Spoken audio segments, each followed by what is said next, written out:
జర్నలిస్టులో కొత్త రకం జర్నలిస్టులు. కానీ తిరిగి ఎవడైనా మమ్మల్ని అంటే మేము వాడు వీడో అనొచ్చు.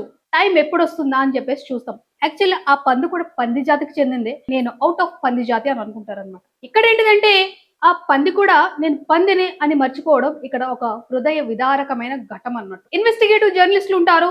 క్రైమ్ కి సంబంధించిన జర్నలిస్టులు ఉంటారు.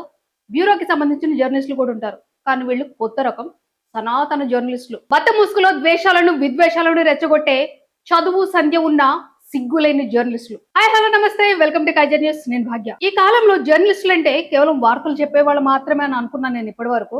కాకపోతే ఏంటిదంటే వేరే జర్నలిస్టులు గానీ ఇన్ఫ్లుయెన్సర్లు గానీ మనం ఇష్టం వచ్చినట్టు మాట్లాడవచ్చు, వాళ్ళ బాడీ షేమింగ్ కూడా చేసేవచ్చు.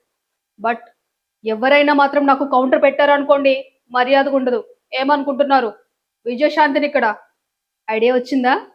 మన అక్క గురించి మాట్లాడుకుందాం. దట్ ఈస్ రిఫైన్డ్ బత్తాయి అక్క. నేను ఇలాగే మాట్లాడతా. నువ్వు జర్నలిస్ట్వి కాదు, మతాన్ని అడ్డుపెట్టి బతుకుతున్న దిక్కు దివాణం లేని ఒక మత పిచ్చి పట్టిన దానివి. నువ్వు మాట్లాడతావు జర్నలిజం గురించి. ఇక్కడ నీకు ఒక సజెషన్ ఇస్తున్నాను, వినుకో అమ్మా. రిఫైన్డ్ బత్తాయి అక్క, వీడియోలు పూర్తిగా చూపించి మాట్లాడడం నేర్చుకో. ఎందుకంటే నీకు ఏదైతే అవసరమో అక్కడ వరకే క్లిప్పింగ్ చేసేసి చూపిస్తే తర్వాత అందరి ముందు షేమ్ అయ్యేది నువ్వే. వాడు ఫుల్ వీడియో చూసాడనుకో, నీకు ఫుల్ గా నోట్లో లడ్డు పెడతాడనమాట. గ్యాప్ ఇచ్చానని చెప్పేసి కోపం వచ్చిందా,